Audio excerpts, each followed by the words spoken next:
Sindres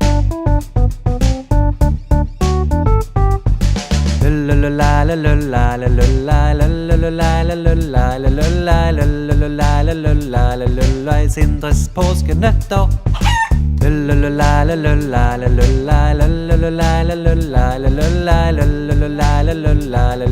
Sindres påskenøtter. Sindres påskenøtter.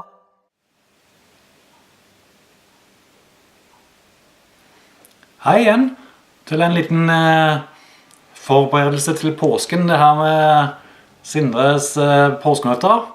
Eller ikke akkurat påskenøtter da, men på påskespesial, eller i alle fall noe med påske. Jeg sitter og måler påskeegg, eller egg da. Så det er jo påske, så det blir jo påskeegg da. Jeg har hatt litt tid til å tenke på hva jeg skal gjøre på den påskespesialen. Og jeg har kommet frem til det at jeg skal prøve å gi en del svar på da. Dette med påska, ting som folk kanskje lurer på. Men jeg skal ikke google det, fordi det står så mye rart på nettet nå, at man kan ikke tro på halvparten av det som står her, kanskje ikke en tredjedel engang, kanskje ikke det engang. Påska er jo en bibelsk høytid, men jødene feirer jo påske lenge før Jesus kom. Jesus bare gjorde han litt mer berømt på en måte, ved å dø akkurat da. Det var jo veldig tilfeldig da. Og vet, kanskje det var tilfeldig at Jesus ble født i jula også. I alle fall fra i morgen skal jeg prate litt mer om påska, sånn som jeg husker den fra barneskolen. Så det blir jo veldig, veldig spennende da. Særlig for deg. Jeg har jo en i hodet, jeg har sittet og tenkt på det hele da. Så det er kanskje ikke så spennende for meg da. I dag derimot skal jeg prate om litt andre pussige ting med påska. Som for eksempel, hvorfor heter det påske? Det har jeg lurt litt på. Jeg mener, på engelsk heter det Easter.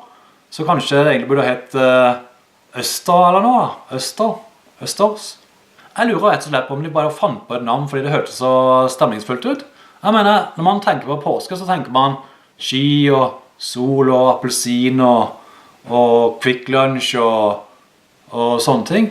Kanskje det var derfor de bare valgte navnet påske, for det høres så veldig hyggelig ut.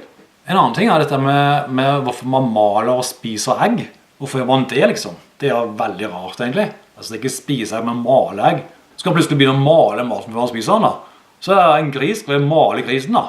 Man kan kanskje forstå at egg og gjenfølelse og sånn da. Og det med at hvem kom først av høna og egget? Var det høna eller var det egget? Og alle kyllinger er jo veldig, veldig like.